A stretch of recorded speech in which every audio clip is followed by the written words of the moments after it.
Thank you for joining us today. Today we are having an in conversation event. This is the second of this type that we're hosting because the first one was really successful and helpful, and we found that it was very interesting to get one of our speakers to drive a in-depth conversation about their careers. So today we're very lucky to have Liam Maxwell with us. Hello, Liam. How are you? Hi. Very good. Thank you very much, Belen.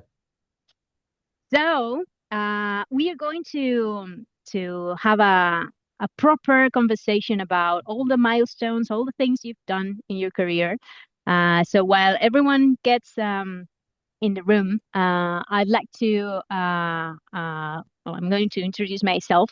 You might know me from previous events, but I'm Belén Santaolalla. I'm Chief Creative Officer at Conductor, Crisis Exercise Platform. And we are hosting this type of events in which we invite resilience and risk professionals to share their insights and to create a community of like-minded people who are interested in all these topics.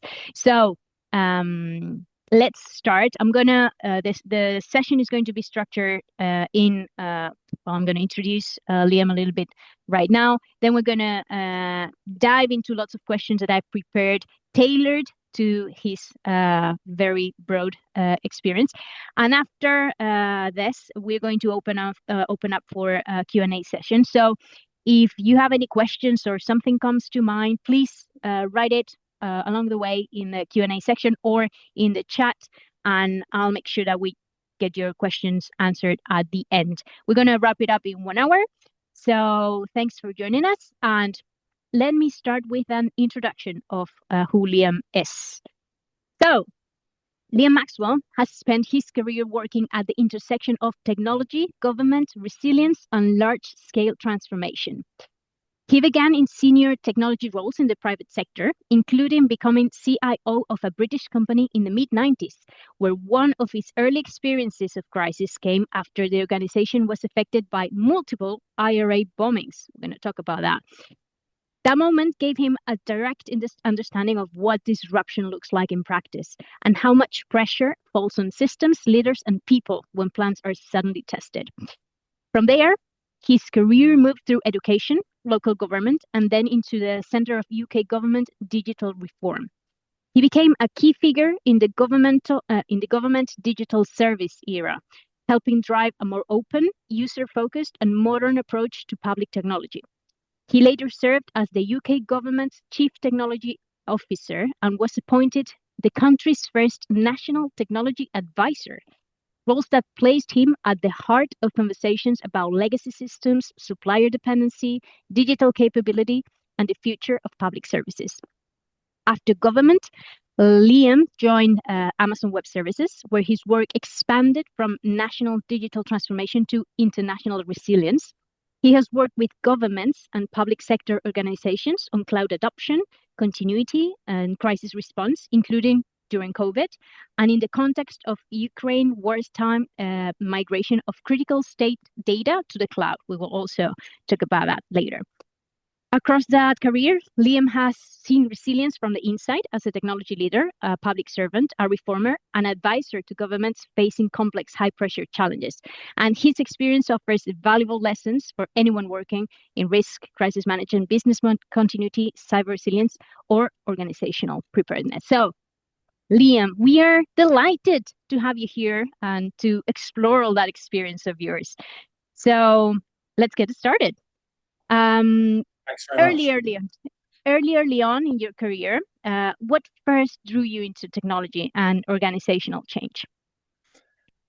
I think the thing that really got me going when I started my career, I was a school teacher, and then I worked in two chemicals companies actually, so GE and ICI. And what I really found during that period was the understanding where things were and how you could manage them, and speeding up the processes and the manufacturing was actually the critical part. That was the critical part of those businesses, and you really could only understand those using technology. And that's why I started to get really interested in how you could do that. And that's where I started working, and I ended up working in a company immediately after those. I went to join a company called Anderson Consulting, which became Accenture. So that was my sort of baptism into using technology to help make decisions. Because the thing I was really interested in was it helped you get to decisions quicker. All right. And back in the mid 90s, you became CIO of this company, Yeah, and then you experienced the aftermath of the IRA bombings. So, how was yeah. it, and what did you learn from that experience?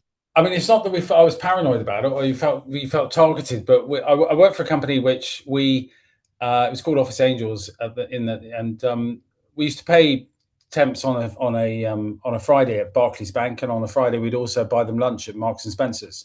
So the offices were all the branches were between Marks and Spencers and Barclays Bank, which just turned out to be the same profile that the IRA obviously used for the bombings that they were doing in towns. So Okay. unluckily, we got caught up in that, and there were four incidents that we had. And what did it teach about resilience? I think the most important thing that we worked out was you got to plan what you're going to do, and you need to have that plan, but you actually need to execute the rehearsal to do it. Because the really big thing that we discovered as we went through all that was it wasn't really having a plan or having everything lined up before it happened. Is that shock takes a huge part in what happens to people when they go through something like that. Now, in all of the instances, they were all evacuated. We were in the Docklands bombing. Somebody not in our firm was killed, but two people were killed next door.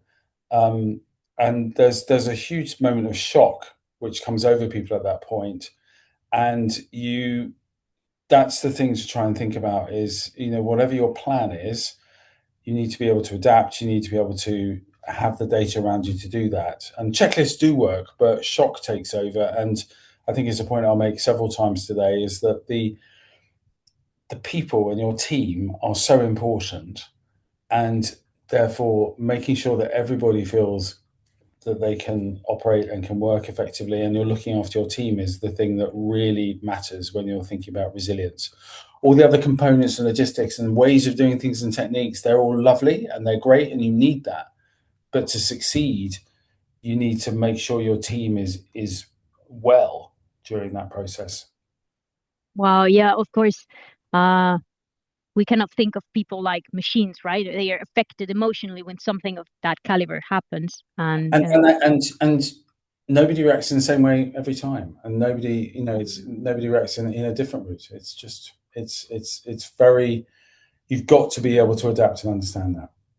totally, totally. And what did the experience show you about that gap between having a plan and being genuinely prepared? Yeah, so we had a plan, but we weren't prepared. And I think part of that is, yeah, we had a plan, we had a way of doing stuff, we had a way of backing out, we knew what we needed to keep up.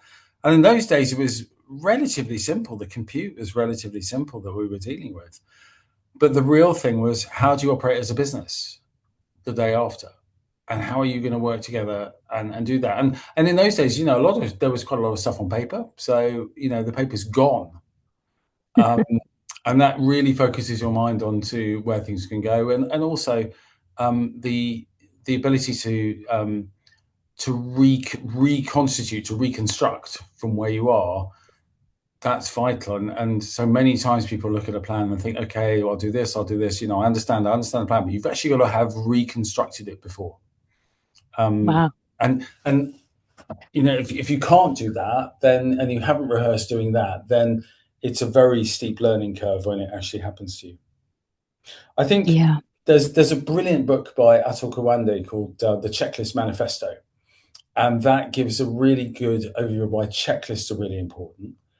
I also think one of the things about the difference between having a plan and being genuinely prepared is it's rather like, and it's a bit like sometimes flying a plane. You have to have checklists in flying a plane, and that's really important, and safety is at the matter.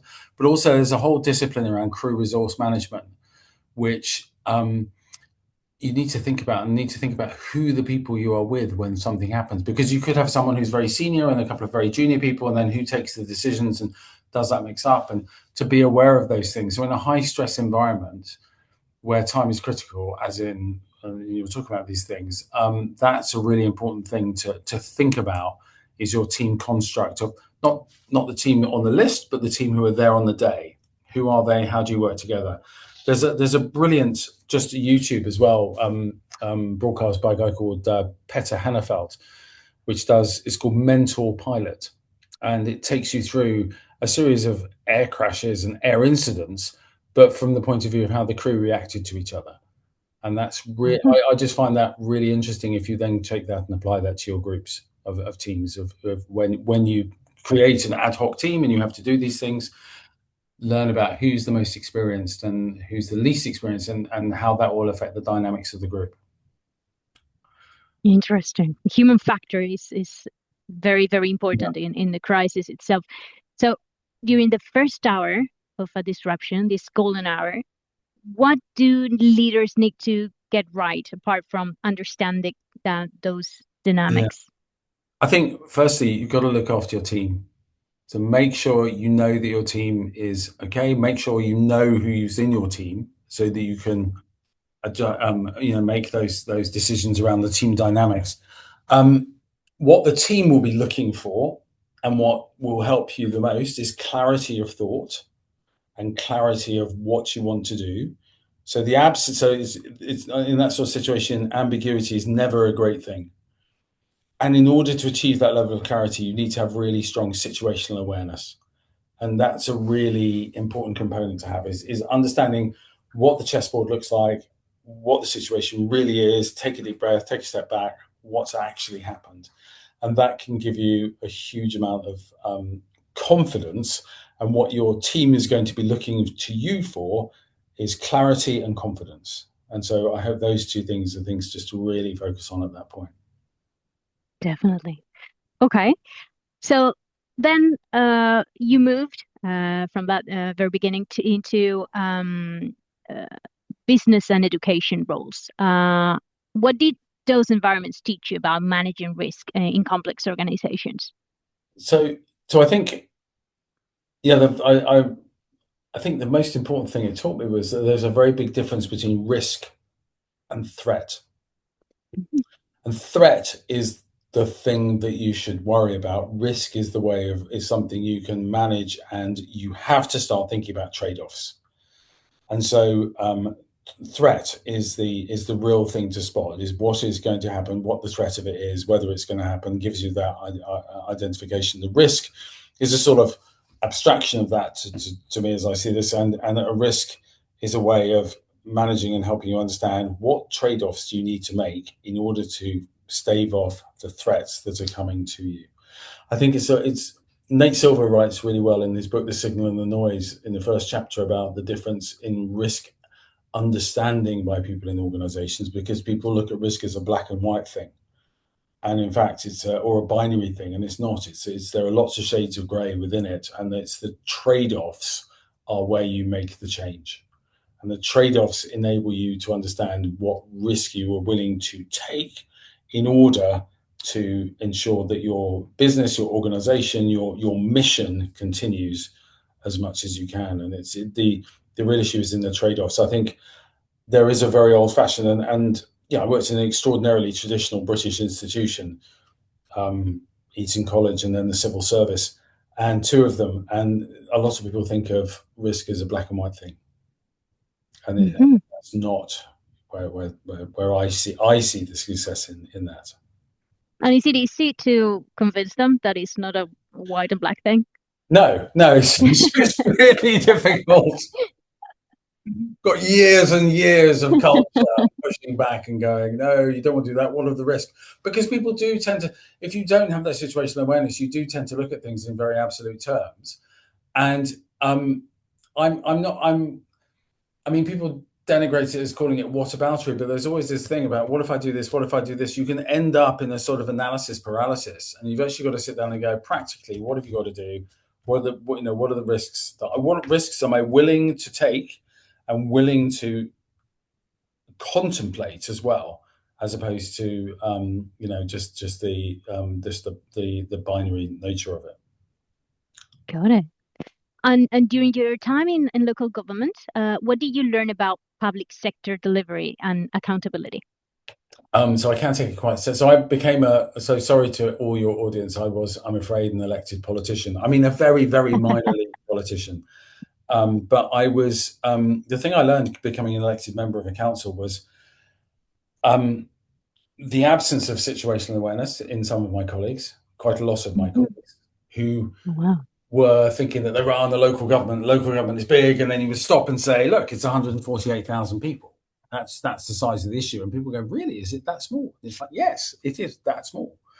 And people suddenly, you think in abstracts, you think something's big. So, um, really, I found it very, very strange to find all the way across the political class in councils when I spoke to them. One of the tells was to actually understand if people understood how big they were. Because there are 300 councils in the UK, or 300, more than 300. So there are lots of them. But they're all individually quite small. Uh-huh. So there's the ability to understand the scale and the scope of what you're dealing with. The other thing was actually understanding whether things were working or not. And there was a whole situation where local government was the first time I came into that situation where you could find euphemisms and essentially glossing over things. And it was part of the culture that we changed in that council, was to introduce complete transparency. So we published, even down to things like publishing energy usage live, publishing all spending over £500, having participatory budgets for particular amounts of money so everybody could see how the money was being spent. That transparency really helped explain the council, and was really good for explaining the narrative of the council to the residents. So that was a really big thing I learned. But it was also the beginning of I suppose, the three things which drove me crazy in government, which was one, just that a number, and someone goes, "Oh, we have a number of things," and you want to turn around and go, "Yes, what is the number?" The second bit was when people would just try and put in mean rated averages of something, so that something looked better than it really did because the statistics were used to fudge it up. And the other one was a complete antipathy to the phrase "last evening," which used to drive me mad, because there was a whole group of people who were the very conservative of the small c side of the council, who always used to refer to things as "last evening," and that was my little sign to myself about when someone was, are they a modernizer or not? So to all your listeners, if you're saying that, yeah, I think twice. Okay. So yeah, I think it's very interesting about like facts, numbers, transparency, how everything influences in the narratives, and the Yeah, importance of yeah, narratives, definitely depending, regardless of what you want to do, like the story that you want to tell. yeah, But then when you moved into central government, what surprised you most about the scale and complexity of government systems compared to local yeah. government? So the scale, that was really entertaining to look at the scale, because one of the things we did was we did a transparency dashboard and the transaction monitor, which was how many transactions actually occurred in government and who was doing those transactions. Um, so the biggest transaction at the time was stamp duty reserve tax, which is about 1.5 billion transactions a year. But then you're into crossing the border, which is 200 million a year. And then you went all the way down the pyramid, and there was a long tail of things all the way down to, number of times somebody has to enable somebody to be permission to bury at sea, which was 8, I think, every year. And the thing that I found really interesting about that was the size, and the size wasn't. Government's not big. We have these big buildings, and we have huge, issues where we say, are really enormous. Every government does this. They have these huge buildings and great big, avenues, all the rest of it. But if you're doing 200 million transactions a year, I mean, that's in the internet. That's nothing. That's like, I remember speaking to the chief executive of Naver in Korea, and he said, "Well, we do that, in the 15 minutes before breakfast." Oh God. Um, so government, but it's complex, and that was the thing, is that the complexity that had been applied to the systems and apply to the way things work was crazy. And the reason behind that was because every single use case was always considered and given the same level of merit. So if you go back to my thing about threat, there were points when you needed to be really pragmatic about stuff. And that's why digital by default was introduced, because it meant that you could help the vast majority of people move online and reduce the cost of doing business massively, and then really apply care to the people who needed it the most. And government is for everybody, and therefore everyone should expect the same type of service, the same level of service. But for some people that can be self-service, and for some people that can be helped or within the amanuensis. And it's by essentially the effective allocation of human capital. God, dreadful phrase. I actually said that. That enables you to do that properly. Got it. So in this complex yet small system, what makes resilience especially difficult to get right? Well, the first part is the sort of like internal, the essential fragility of all the systems that we encountered was, I mean, really amazing. And there was a very famous, notorious situation. I remember when I went to go and see a data center of a very secure part of the government, and nothing to do with the security services. They're brilliant, but it was one of the departments in Whitehall. And I remember I went to go and look at their data center, which was a data room in an office block near Heathrow.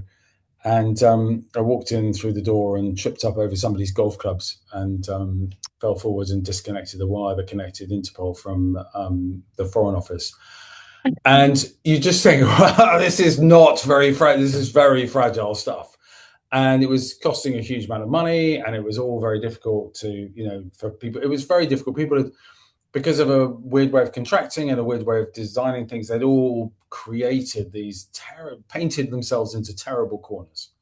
And so one of the things that was really difficult was the complexity was something where simplicity would help pull it out.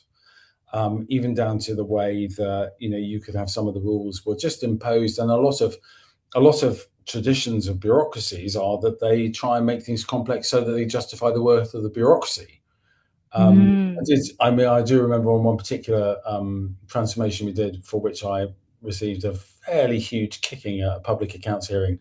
One of the policy people had said that to me beforehand, where they said, we've got to help make these people feel that we're adding value to them by helping them through the complexity. And then you go, but it was the complexity you created. And they're like, yes, good, isn't it? So there was that. But the other bit is those expectations, because everybody wants everything to work and they think it's going to work. But there are a series of trade-offs you have to take to make those things work. And I think one of the things that, as you're dealing with complex systems, is you've got to take those decisions as to how complex do you want to be. And the re-engineering and the rebuilding, the transformation program, which was led by a really brilliant civil servant called Mike Bevan, that was really about reimagining and simplifying and building the new approaches to government. And that was one of the proudest things I think we did in government, was just to even be associated with what Mike was doing at that point. He was just really changing the way people think about government, and that was a really important way. But and the thing that did was, the simpler you make it, the easier it is to make it resilient. Got it. Well, what a good point. And during that government digital service era, what did you learn about changing large, slow-moving institutions like government? Okay, so we used to have a little sticker which had on it, "Don't do it all yourself, you can't." So part of it is everyone thinks at some point, I think I know the answer to that solution. If only we could do this. The important thing that I really learned was that it's the team that you build that makes things work. And therefore, the way of changing large, slow-moving institutions is to work with the team, with the institution. Because the weird thing is, it may be a large, slow-moving institution, but nobody goes to work to make it a large, slow-moving institution. Everybody you'll find inside wants to make that change happen. And so part of what we learned at the time was that there was a huge fount of goodwill and support and positive energy towards making change happen. And that was really, really important to what we could do. And so that's what we learned. And also, the approach is not about you, the reformer. The approach is about the people in the departments. And again, going back to Mike put together a phrase which really made that work, which was for you, with you, by you, which was at the beginning, we will do things for you. We will then work with you. We will then walk away because the change will be led by you. And That's incredible. that's a really, really important approach to take with any institution, but particularly within government. That's Because very good. ultimately, you, the great reformer, are going to be there for 3 years. And the institution's been there since 1688. So, Yeah, one of you is going to be there, after 4 years. So you've got to be in the exactly. position where the team is the thing that drives it. Yeah, definitely. And what did GDS get right in terms of crisis and resilience leaders there? I think the first thing to say is we definitively did not get everything right. Okay. We all made lots of mistakes on the way, and it was really important that we learned from those mistakes and helped us go through. And thankfully, a lot of those mistakes were spotted by our colleagues in the civil service who were very good at helping us avoid making it really difficult. I think the things that we saw really worked was start small, consider the whole chessboard, really understand what's in front of you, get that situational awareness, and then also build teams. And don't just build teams around yourself, build teams with departments, with the teams that are going to work with you, because you're not going to, it's very unlikely that you'll be there on the day when you're needed to be called in. Yeah. And then you became government CTO and Mm. later National Technology Advisor. So what risks did you see in legacy systems, supply locking, and technology that Yeah. organizations no longer fully understood? So legacy systems presented an enormous security risk already, and it was one of the big things we tried to get moving to take people off legacy, and we failed. We got Uh-huh. we got it moving. But in the end, we created a government-owned legacy company that took the legacy systems away from departments and put them in a nice, safe place. It was like the Hotel California for government IT.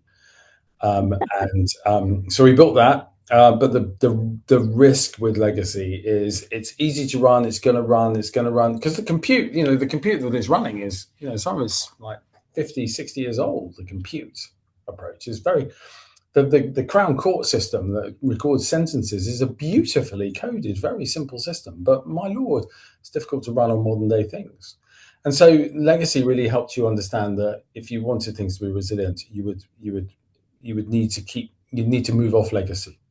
Supplier lock-in meant that you weren't in control, and one of the big things we did was we helped remove supplier lock-in, and the introduction of the G Cloud enabled it to go that through. And then you did ask, about organized technology that people no longer understood. Yeah, there was technology in there that was difficult to understand how it worked, and some of the stuff. I mean, the main system had collected the VAT.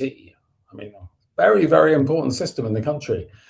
Wow. And that was, I have to say, the HMRC. I mean, they did know how that worked, and they were totally on top of it because it was there. But it was a really frightening thing to see in some other organizations where really critical things were not that well understood. And so therefore the resilience of them, especially in the time of stress, was really challenging. Oh, got it. Okay. And what do you think that resilience teams should be asking their technology and procurement teams before a crisis happens? I, I I think the most important thing I've seen people do, and we've done this now when I was with Amazon, we did it with multiple governments around the world, was rehearse it. Because I'm going back to the human factor here, is that everyone assumes if you've got a list, everything's okay. And you can assure a list, and the civil service function can turn up and assure the list and make it work. But nothing really happens until you've actually done the simulation. You've actually gone through it and said, this is actually what happens. And that's the really important part. So I would ask them to do it. And also, your technology and procurement teams will not be used to doing it. And it's really important that they can see what's there, not because you shock them, but because they will then understand your world so much better. And we Yeah. found those really, really interesting. So I would definitely do that. Just rehearse it, play it out. I mean, I'm not going to disagree with that. We have a crisis exercise platform, so Yeah, definitely rehearse is yeah. something that we really advocate. So I really see the point, and I think that that is definitely critical. So when you moved into Amazon Web Services, how did your view of resilience change when you started working with cloud at international scale? Um, I think this was the point where speed, scale, and security were the most important things that you could find that people were looking for, but also that you could make sure people could access. And it was democratizing the access to that. That was the thrill about doing that job, and that's why it was growing, and that's why it really helped. But it's those things. These three things we have, but the greatest of them is security. Um, is that being able to rely on rock hard security makes everything else easier. And so, no matter what scale you had to be able to explain and help people understand the security opportunities for them, and that's really important. So that's what you learn at that point. Um, you also learn that a lot of people assume what you say and will take an assumption from it, which may not be correct. And so being really clear about things is really important. And I found that requirement for disambiguation really, really powerful. And I was not good at that at the beginning.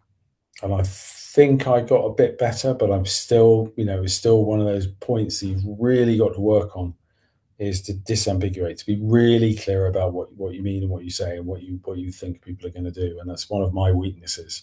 But I think it's a really, really important thing. And that was really clear to me when I started and came over. And it was one of those moments when you suddenly thought, holy moly, these are a different group of people. And, and their experience and their understanding was just so much deeper. So it was really interesting. The different countries would have a completely different approach, which was so much deeper and so much richer than what I'd experienced. And how do you tackle that trait that you perceive like a weakness, that capability of like disambiguation? How do you tackle that? How are you working on it? So a lot of that, the culture of that I was in was a writing culture. So you don't do any PowerPoints. You write everything Ah, down in long form in a document. And if needed be, you read out that long form part of the document so everyone understands it. Because PowerPoint, bless it, it's lovely, but you're always summarizing and and yeah, and praising what you're putting up there, and that affects people's understanding of it. But if you write something down in a document, people can join up with that. And I genuinely, that would be one of the big things I genuinely learned and found so helpful. very interesting. And some people still see cloud mainly as an IT decision. Why should leaders see it as a resilience capability? Well, it's a change in your business model. So that affects the people who lead the organization, so the mission leaders. Yes, there's a technology change, but it's actually a change in your business model because you're moving some of the responsibility, you're sharing the responsibility with the cloud provider. So there's a huge amount of trust involved in that. In even if you were sharing your compute with your own teams, there's a huge amount of trust involved in that, and then being able to and that is a decision which is for the mission to take. It is not a decision for just the IT people to take. And ideally you should run it as a partnership, and that means that you can learn as much as you can about resilience from people who really have delivered and delivered resilience and resilient solutions, and particularly, some of the cloud providers are in. Oh, I mean, Google's much bigger, I think, than AWS because it runs, fairly large web business. And the resilience people in Google have forgotten more than they've forgotten more than I've ever learned. So I mean, it's just a huge amount of huge expertise. Um, but the idea is with your business teams is to ensure that they understand, who is doing what, um, and that can help you do that. Sweet. So another crisis, a more recent one, COVID. In this period, governments had to adapt extraordinarily fast. So, what separated the organizations that adapted quickly to those that struggled? I think it was the people that took a risk and experimented that enabled you to see people who did that in a controlled environment and could then go. So people who started doing something small and then went very, very quickly once they saw something working. So the Italian school system, for example, I mean, that was a really good example. Brazilian school system as well. In fact, quite a lot of school systems did these things very quickly, tried them out, and then said, okay, we can scale this. And I saw those as being good. And then also some of the vaccine rollouts. It was really, really interesting seeing that. There's one of my sort of like colleagues in my time at Amazon. Well, he was not at Amazon, but I did a lot of work with him around digital public infrastructure. Nandan Nilikani in India. I remember talking to him at the beginning of COVID when the vaccines were coming out, and he just turned to me one day and just went, "So I know this is lovely, Liam, and it's great, and you in the UK and in Europe, you're doing all this, and it's really, really good. I've got to do 25 million vaccines a day for the next 9 months. The scale of that is really important. So is how do you do that? And they built, they started small, got the thing to work, made it work, and that iterative design process that we all think is people who really execute that did very well in that space. And I think that was based a lot on the fact that people were looking to fulfill what the user need was at the time, as opposed to what the government's need was. That was the big change, I think, where we saw success. So this happened 6 years ago. It feels like a lifetime ago. Yeah. But what resilience lessons from COVID do you think are already being forgotten? Um, I think you do see that people are sort of trying to go back to where they were before without really thinking about that. Also, I think a lot of people have made huge changes, particularly in the last 2 years, in order to catch up or ride a wave of AI or to latest technology, and haven't tried to look at the situational awareness of what they've got and how it could work and how it could be affected. And I think that could be one of those issues that people will find come back to bite them when the next pandemic hits. Is having that preparedness. I also think people stop doing drills, stop doing rehearsals. Don't hear about that Yeah, happening very much, very particularly in local authorities, etc. And it's really vital that you're able, as I said at the beginning, to keep those things going. yeah, Because it's not really about the tech is really helpful, it's really important, but it's about the people, and it's being matched. totally. Who's match ready to go into another pandemic at this point? I don't think people are. Yeah, definitely. Especially in a moment like this poly crisis, that it feels like a lot is happening, and it feels like, yeah, I don't have time to prepare. But Yeah, it's I think you're right there. Actually, is that there's so much. I mean, there's so much crackers stuff going on at the moment, isn't there? I mean, just as you get over a massive energy shock, a massive pandemic, one part of the world suddenly decides to go and bomb another, and cause all the gas prices to go through the roof. Um, it's interesting, isn't it? I'm sure that was in a lot of people's risk registers and a lot of people's plans, but the threat of it happening was the bit which we missed. And I think sometimes it must be incredibly tiring to have to deal with a government that continually changes and is so variable as we get in the United States at the moment. It's a lot of work. totally. So let's move to another country, which is Ukraine. Um, During wartime, you were in the cloud migration of the country that has become a powerful example of digital resilience. Tell us a little bit about that challenge. So, what do you think all the governments should learn from it? So, I mean, the story, I mean, basically was we had worked with the Ukrainians quite a bit before. I mean, we were really impressed with their applications approach and the fact they wanted to have a state in the smartphone. And so we'd met them when I was at Amazon, we met them before the war, not to sell them anything, actually. We met them to listen and understand what they were doing, because they were obviously doing something amazing.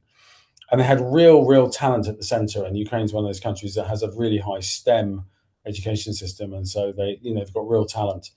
And then when the war started, when the full scale invasion started, we worked. We went saw the, I went saw the ambassador in London, and we essentially worked out a way of extracting the core data of the government so that it could continue to run safely and surely, despite what was happening to it. And right at the very beginning, on that very first day, we sat down and wrote out what bits of data would be really important to pull out, what bits and what routines and what services, and how we can help move them out, and then what things they wanted to keep in country, but we needed to keep a hot backup going so that we could swap over to those if they got disrupted, and how to help them with their TV programs and their TV, the TV transmission, etc., etc. All of those things are communications. So over a period of about a week, we got the plan together and executed. So we sent in the first devices to go and put out the data on the Friday. The war started on Thursday morning. Devices went out on Friday. Got into country on the Saturday afternoon, and ran the extraction, and then really worked closely with some brilliantly talented people in Ukraine to extract the data that they needed and to enable the systems to continue to work and operate and to fund all of that. I think, and we did the same thing with their main bank. So the main bank is about 18 million customers, Privat Bank, and so it was moving that, doing a sort of emergency migration of that, which took about 3 months to do. Most migrations take about 2 years. So it was a really sort of like rapid piece of work. I got a team with my colleague Maggie Carter. We got a team of about 600 people all the way across Amazon to come and help us work on it. And it also included making sure that when refugees crossed the border, there was connectivity to enable them to go and claim their benefits and register with people. So it was a sort of a whole effort. Why do we think? I mean, and it worked. I'll be honest. The Ukrainians were brilliant. They got it to work. And why did it work? I think it was because we had really clear tenets at the beginning of what we were going to do and how we were going to do it. So we had a mission and tenets around that, which we defined really early, and that meant that we could move really fast. And I think that approach to setting something up it's one of the biggest things I learned when I was at Amazon, was this whole idea of having a mission, having tenets, everybody agreeing them, everybody if you disagree, raise the reasons, but once we were agreed, commit, and committing to going forward really quickly, and that really worked. And the speed of decision making that enabled was really powerful.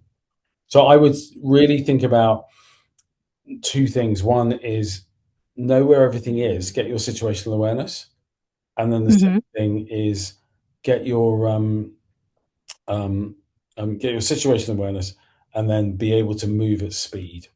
So work out what's a one-way door decision, what's a two-way door decision, and ensure that you can work in that way. And after that experience, what critical data and systems and decision routes you think every government should identify before a national crisis hits? Well, the great thing with Ukraine was they'd organised everything into registers, which, not to be dreadful, but, 40 years of British government meant that they don't have registers. So in Ukraine, it's the registers you take out, which is the important piece, and you can build your structures around that. Because, it's the most important things you keep first: citizens, land, tax, criminal records, health, welfare, education. Those are all, the registers for those enable you to construct and keep everything in order. I think working out how to identify how to use those in a situation of stress and crisis is the thing you need to rehearse, and how to do that. And also learning how to work with some of them and not all of them, because at some point, not everything's going to work out right in a proper crisis. So Yeah. learning how to deal with, I suppose, going back to my thing about, shades of grey, is learning how to deal with decisions where it's grey and you need to make a decision in a sort of 60-70% certainty mode. And that's one of the things that if, high velocity decision making is one of the things that we found really helped us work in that space. Got it.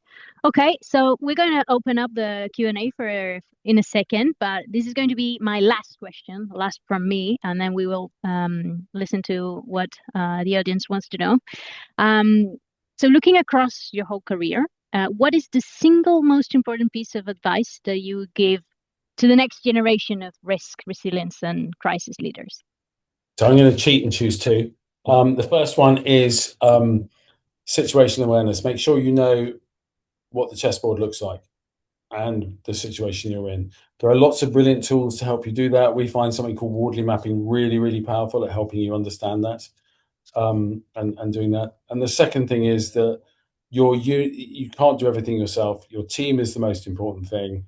And so having a team that is tested, that is confident, and that can really deploy all their brilliant skills in the right way,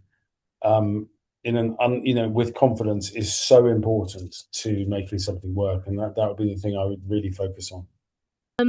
Someone is asking, what one useful advice tip do you wish you knew back when you first started in resilience?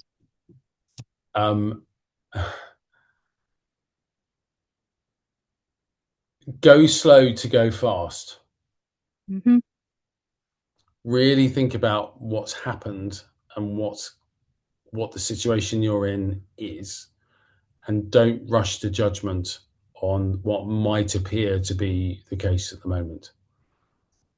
And I was very, there were times when I was very, I would have much more certainty in something than I should have done, and took decisions accordingly. And those decisions were mistaken and sometimes very expensive.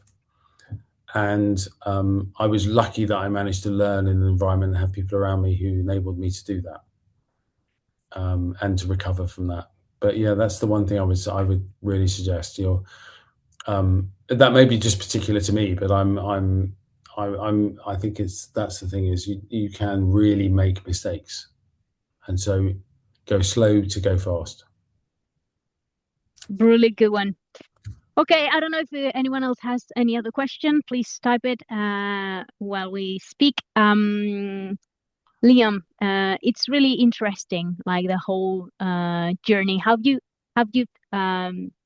experienced like different dimensions of the chessboard from different perspectives? Is there an angle that you prefer, or where you feel more comfortable in all these different positions and roles you've played? Yeah, no, I'll be open to say I'm always most comfortable just being a teacher. Mm-hmm. So that sort of betrays far too much about me, I think, probably.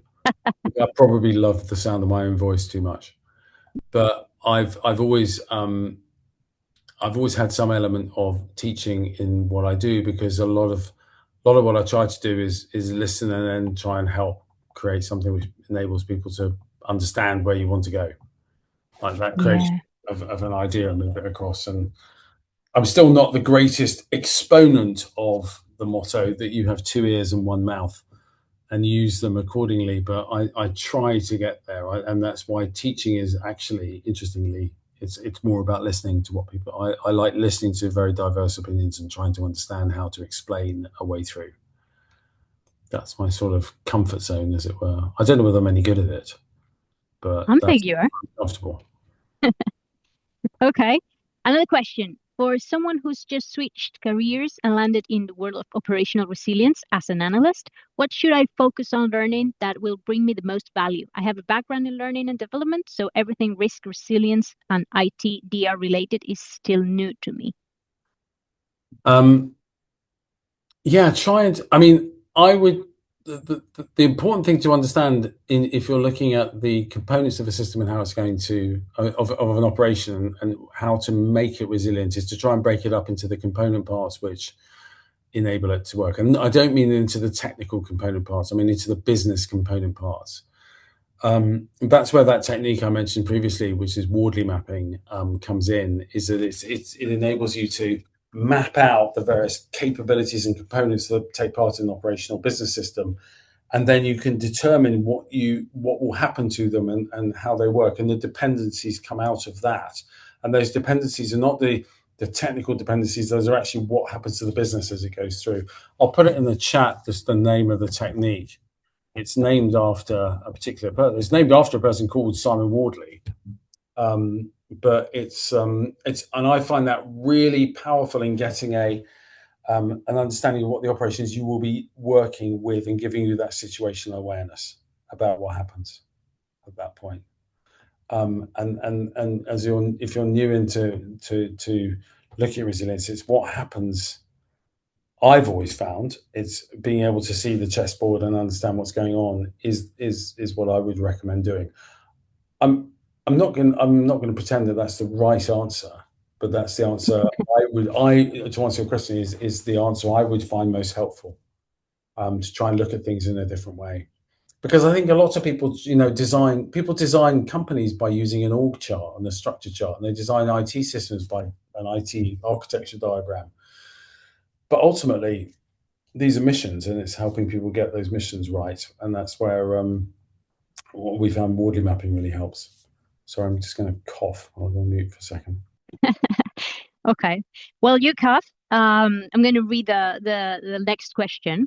Thanks so much for sharing with us. Having worked in public and private sector, is there one you prefer? And if you were willing to share, is there a reason you decided to switch between the two? Thanks again. Yeah. So which do I prefer? Government's always preferable, because government is much more difficult. In the private sector, you are able to market segment and put things together. Work out a way of attacking a particular group. All the rest of it. Government is for everybody, and that introduces a huge difficulty in trying to do things, because that universality and the desire to ensure equity for all is really difficult. And so the challenge is there to make it really difficult. Also, one of the things about government is that if you get it right, you can really make a huge change to the society that you live in. One of my great friends is a guy called Matt Lira, who worked in the White House for 4 years between 2017 and 2021. So you can probably work out what that was. But Matt's a very well-known cross-party person, and I remember him saying to me once that every 6 months he got twice as effective in government. I mean, there was this drug. It was almost like a drug that every 6 months you would just turn around and think, "Oh, I could do so much more to help people now than I could 6 months ago." And so that's why government is a real, yeah, it's a really, really, it's a bit like once you've been inside and you've sort of you've got the joke and you understand it. Government is really, really powerful, and I would suggest to anybody to go and try and work in the public sector for a bit because of that capability. Cool. Well, I think that's the last one. Thank you very much, Liam, for taking the time to join us to share such a varied experience, lots of really good examples. And I think that we can draw lots of learnings from all of those. Thank you very much for joining. Thank you, everyone, participating. We wish you the best, and we'll be following your next milestones that I'm sure that they are coming. Thanks very much. Thank you, everyone. Take care.